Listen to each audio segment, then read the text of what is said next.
My best recollection, Senator, of when that first began at the University of Texas Law School, I'm talking about forgivable loan now, was in about 2003, if I'm not mistaken. Could have been 2002.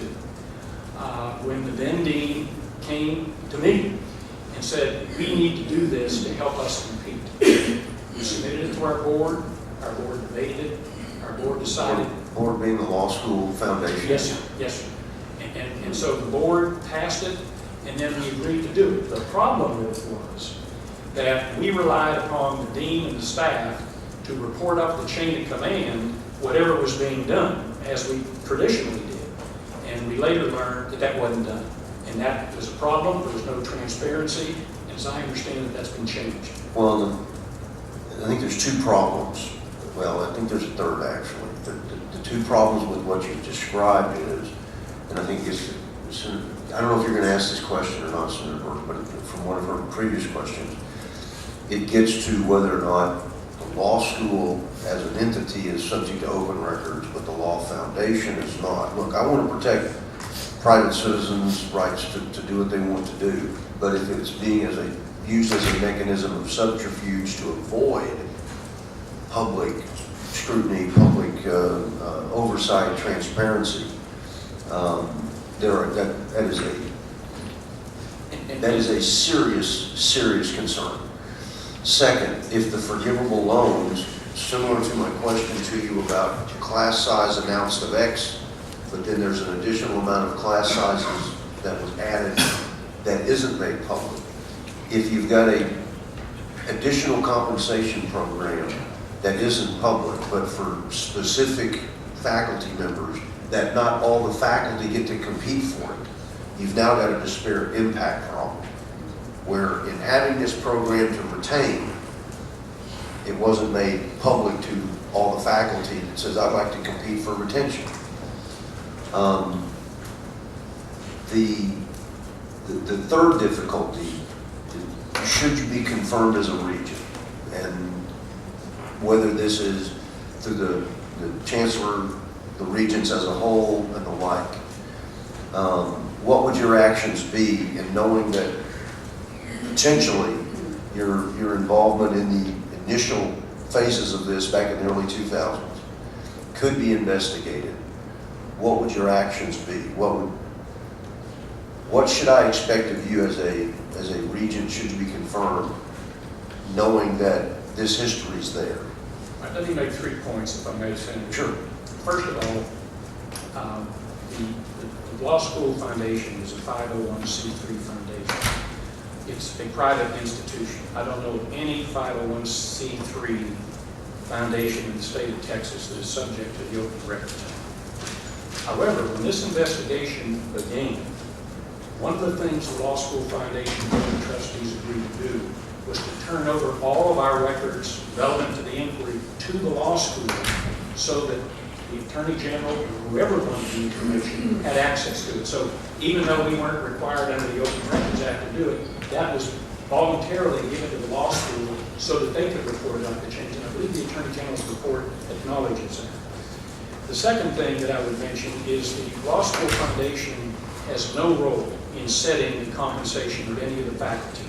So whatever is done in turn with respect to the dean getting whatever approvals are made, whatever committees that he's got to report to, that's not anything that the Law School Foundation is involved in any way. The third point that I would make is that one of the things that I've already told the foundation leadership is that in the event that I were confirmed, I was going to have to step away from the foundation board because they have what they call life members or life trustees, of which I'm one of, I believe, 7. And I told them that even though I cherish that position, it's meant a lot to me over the years, that's something I would step away from. Should the boards of regents decide that this area needs additional vetting, investigation, whatever the appropriate term is, should you be confirmed, would you do 2 things? One, vote for that investigation to ensure that it's transparent as to what happened with the the forgivable loan program? And two, then in supporting that, would you recuse yourself from any of the details, oversight of said investigation? I would certainly recuse myself. In terms of how I would vote, I'd really have to see what it is we're talking about, but I would certainly be objective about it. And if there's a reasonable case to pursue an investigation against anybody, then that chips forward. I just want to make sure that if it is subject to a vote of the Board of Regents, that I would be very concerned that should you be confirmed, you vote not to investigate it, because the appearance of, I don't want to investigate what I might be, the genesis of, making no accusation of guilt or innocence of what aspect of the law, just recognizing that in being part of that original investigation, there are concerns, I believe rightfully so, of what would appear to be, okay, now you're on the Board of Regents, and would you block an investigation as a member of the board? I would certainly not block an investigation. And then you've already mentioned recuse, and that way I would absolutely. Early on you had mentioned you wouldn't be where you were if it weren't for Lamar University. I assume you're a graduate, if I may, what year? 1961, I think. Well, I was in '84, and okay. the humidity hadn't changed any other from high school or otherwise. Exactly. Yeah, but I wasn't good enough to go to UT. But Lamar met me where I was, both geographically, academically, and financially. Well, I think you said earlier you're from Beaumont, I'm from Port Arthur, and people always ask what's the difference between Port Arthur and Beaumont. And I always say, well, we in Port Arthur thought the people in Beaumont were very sophisticated. I won't tell you what we thought of the folks. Particularly on Friday nights when Port Neches Groves would just run through us on the football field. But no, I very much appreciate your patience again in being the third nominee that we've sequentially gone through. And you're right, I wouldn't be where I am without Lamar University being a part of that. And so with that, members, other questions? I know Senator Burke. Thank you. Mr. Chairman, hi, how are you? Good to see you again. All right, my first question is, I want to know what years you were the president of the UT Law School Foundation. My recollection is 2002 through 2006. Our fiscal year was to September. Okay. When I was looking at things, it says on your website, it says you were president from 2002 to 2006. But in the AG's report about the forgivable loan program, it says you were president in 2000 and 2001. That's not correct. Okay, so that is incorrect. No, that's not. They got the dates wrong. There's no gap in the service, in your service to the foundation or anything like that. I'm sorry. You answered it, that's fine. So you are a lifetime trustee of the UT Law School Foundation, correct? Okay. You were president of the foundation when you sent the proposal for Bill Powers' deferred compensation scheme, correct? I don't think it was a scheme. It was an amendment to his compensation, and yes, I did. And that went up through the chain of command and was approved by the provost, approved by the president, and I think their documents have confirmed that. The AG's report on the forgivable loan program doesn't contain a copy of your proposal for Mr. Powers' deferred compensation scheme. Do you have a copy of that proposal? And could you produce it to this committee? Nobody ever asked me for anything as part of that investigation. So I don't know if I got a copy of that still or not, because that's 2003, 2002, that's 13 years ago. But I saw on the report, Senator, that UT didn't have a copy for some reason, the system didn't have a copy, and apparently the law school didn't have a copy. I don't know if I still got a copy or not. So if you could come up with that, it would be great for the committee to. I'll certainly look appreciate for it if you would. See if I got it. Thank you. Were you the president of the UT Law School Foundation when the forgivable loan program was first organized? I don't know if I was the president when it was first organized. I know the first time that a forgivable loan was actually made was in about 2002 or 2003, which would have been on my watch. Okay. Okay, in light of the fact Larry Sager, the former dean of the law school, had to be fired, and in light of the Mullinex lawsuit over the fact women were not receiving equal access to the forgivable loan program, how would you grade your management of the program? Would you still take the same course of action if you could do it over again? Well, certainly not the way it was done. I think one thing we would do a little bit differently is not rely entirely on the law school staff to go up the chain of command with whatever was being done, whatever was being implemented. So, frankly, the forgivable loan program was effective. We were able to recruit some really good faculty members, and we were able to retain others. So it was doing what it was intended to do. But as I said, Senator, the problem is that it was compensation. I mean, let's be clear about it. Right. It was compensation, and that compensation was not being reported up the chain of command. If it had been reported up the chain of command, then, there may have been different decisions made. But we just naturally assumed that it was passed up the chain of command, and we reacted accordingly. Okay, something that I was particularly disturbed by when I read, it is an anonymous letter to Chancellor Sigurora from March of 2011. Are you familiar with that letter? No. I've got a copy here. Let's see. I have a copy here of it. And I can produce that for the chairman if you'd like. In this letter, several female professors at the UT Law School highlight the large sums of money being paid to a predominantly, as they put it, white male selection of law school employees from the then unknown forgivable loan program. The authors of the letter note that only women receiving compensation from the program at that time were those who had previously discovered the program and had threatened to sue for discrimination. When you were designing the forgivable loan program, did you not anticipate the potential for racial and gender discrimination in a secret compensation scheme The such as answer this? is no, because we relied upon the dean to come to us and say when and where and who was going to be a participant in the forgivable loan program. And again, if he thought there was a female faculty member that he wanted to make certain was part of the program, that was fine with us. But as far as the actual decision making, those are the decisions of the dean and the law school staff. We're not the ones determining who is going to be a participant in the forgivable loan program. They come to us and say, this is what we want to do for this professor. And I think, and now that you mentioned the letter, I think you kind of refreshed my recollection a little bit. If it's the letter I'm thinking of, that eventually did become a threatened lawsuit. And I think that eventually was settled, and it was part of a confidentiality agreement. That's the one I'm thinking of.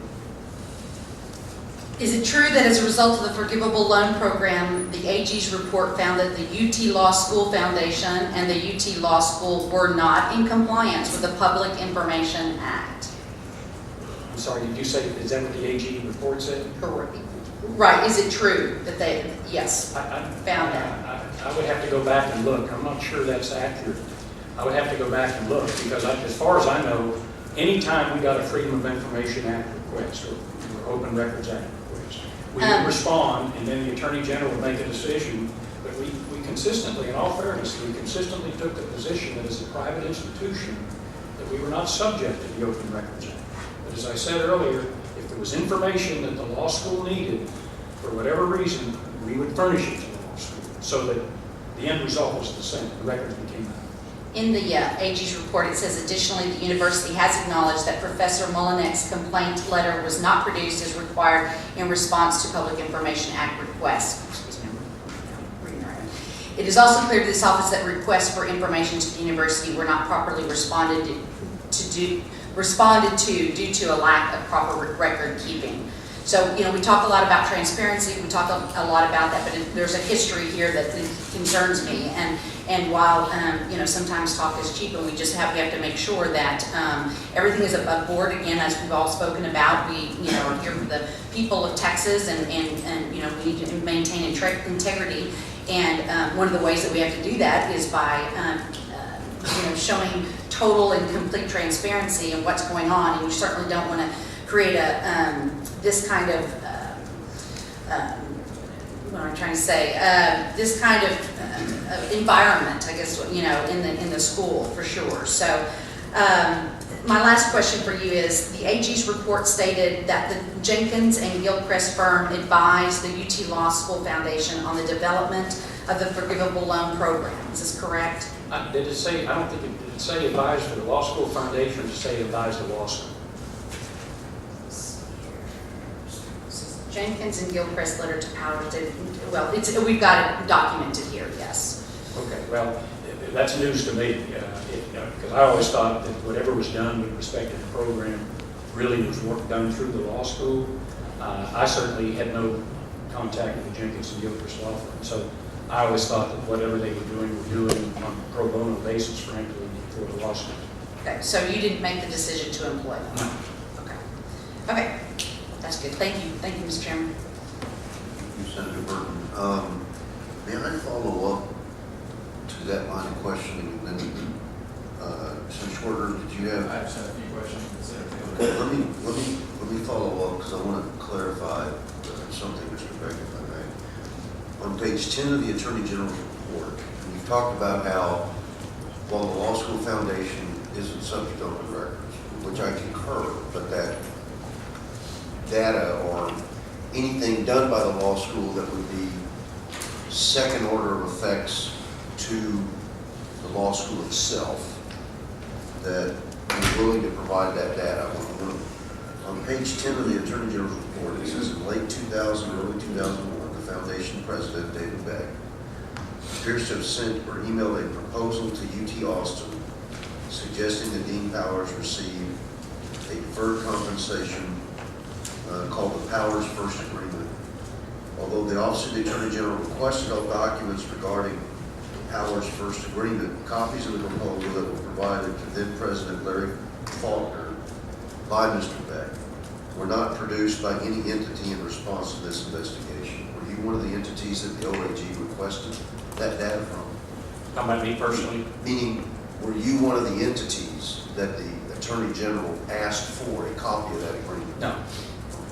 No, and as a matter of fact, and I'm glad you brought that up, Senator, because that makes the point I'm trying to make.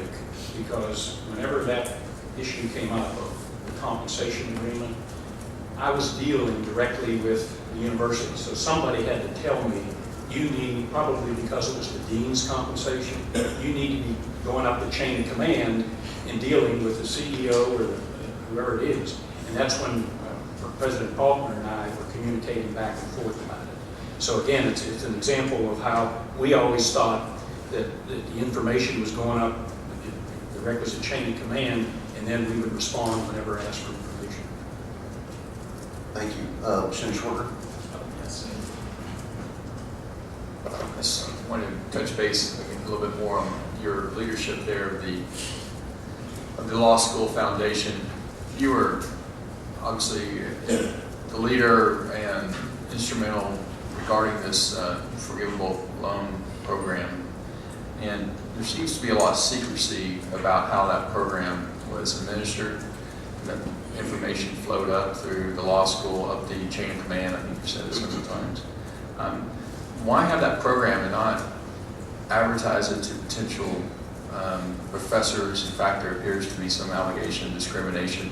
Why was it so secretive? And you certainly had to know that it was secretive and not well known and well publicized. What was the thought process behind behind your leadership of the Law School Foundation and the Forgivable Loan Program and the way you were trying to assist the law school? Why keep it in the dark room? Well, first, I respectfully disagree that it was intended to be kept secret.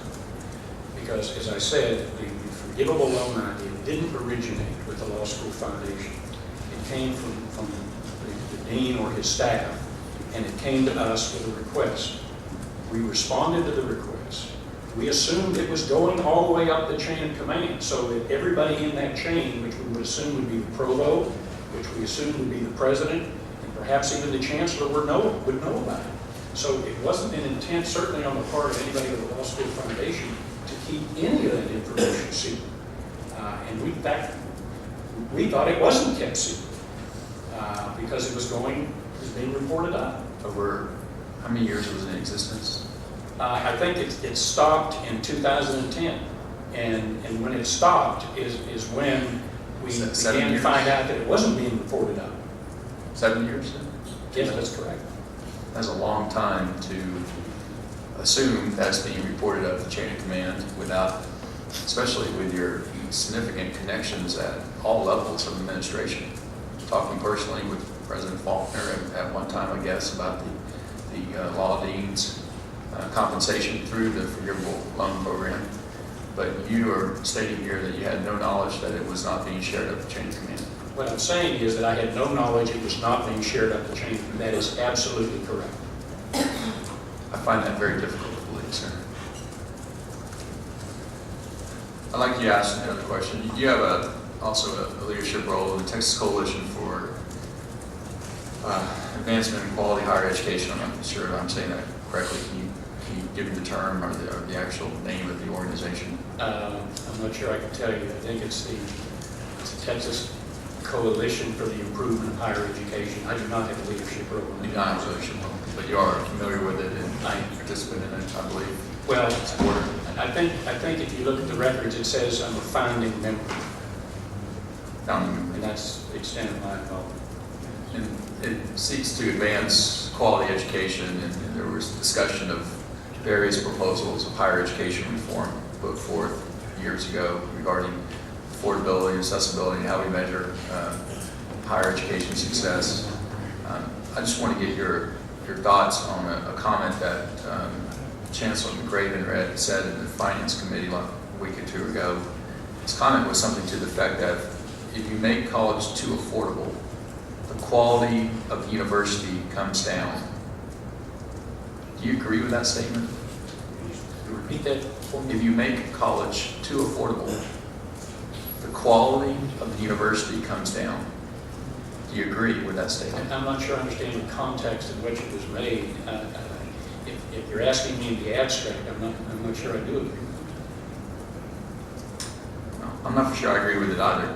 I just, affordability and access is obviously an issue that I am very much on target on this session. And affordability, you know, what is too affordable? And Yeah, I mean, Senator, I can only draw on my own experience.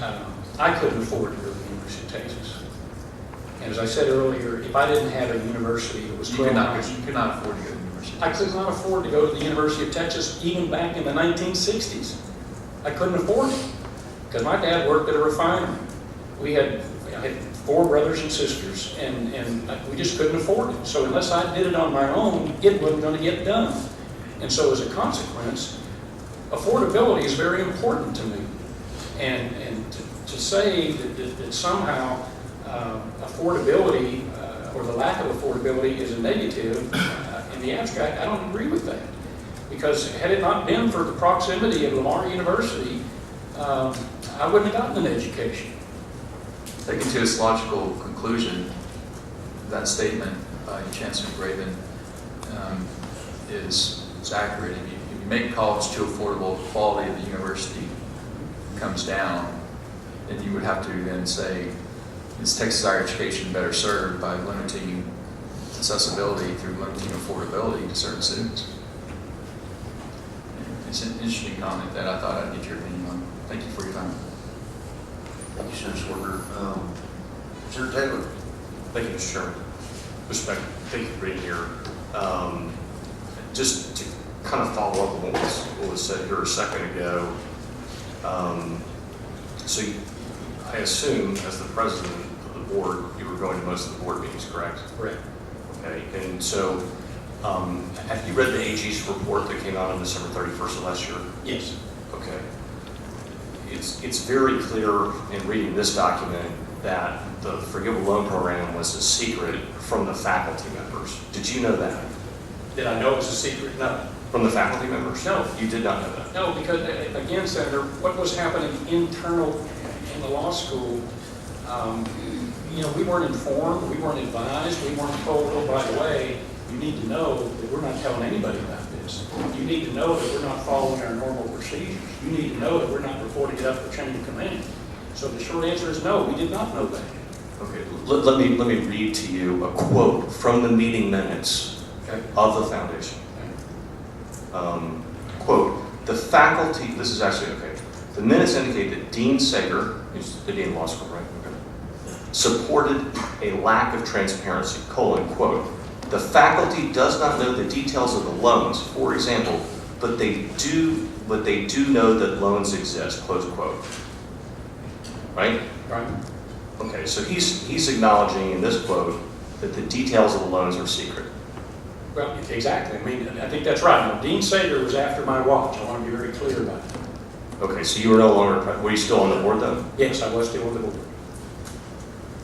Okay.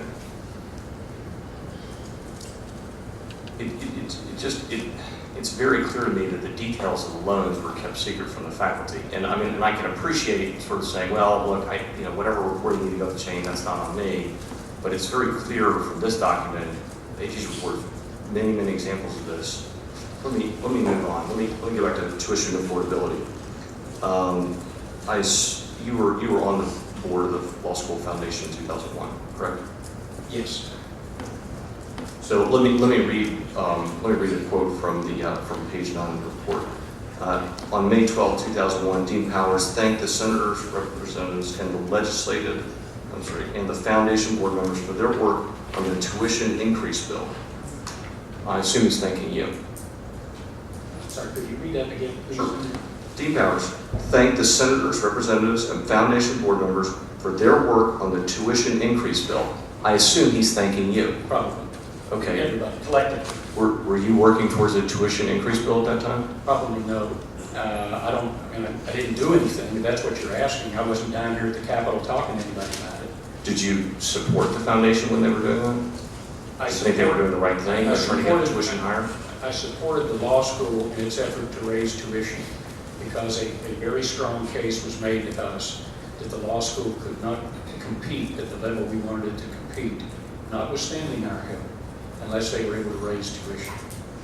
Okay, so just so you've heard a lot of concern up here about tuition being too high.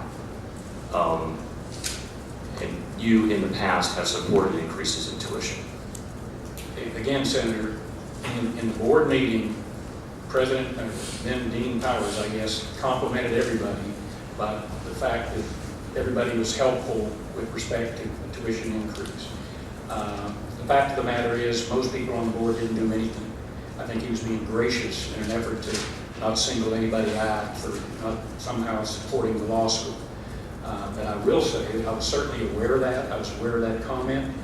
And Dean Powers made a very strong case for why tuition and tuition increase was necessary at the time. Do you think we need to raise tuition in Texas? I don't think so, not at this point. Okay. Also in the minutes here, it says a state senator indicated he'd be happy to work with the law school on that, i.e. raising tuition. Who in this state senator was a trustee? Who is this state senator? I think the only state senator who's been on the board since I've been on there is Senator Rodney Ellis. Okay, thank you. So shifting over to Dean Powers' deferred compensation agreement, and I only asked for it yesterday, so you'll forgive me for not having all the details. I was hoping you could fill in some blanks for me. So the way that it's described in the report, I'm not completely clear exactly how it works. So I was hoping you could help me, since you helped structure this, right? Yes, some years ago. I was a long time ago, and if you don't feel comfortable saying, it's fine. We're trying to get the documentation, but I just want to understand this. So the foundation would contribute. I'm reading from the AG's report. The foundation would contribute $65,000 to Dean Powers' quote deferral account on February 1st, 2001, September 1st, 2001, September 1st, 2002, September 1st, 2003, and September 1st, 2004. Is that $65,000 divided 5 ways, or is that $65,000 5 times? I think it's the latter. So 65,000 That's is my 5 best times. recollection. Okay. And so then further, because again, the report doesn't, it's specific, but it's not specific enough. Okay. So then it says Dean Powers has provided lump sum payments of $141,000 on December 14, 2005.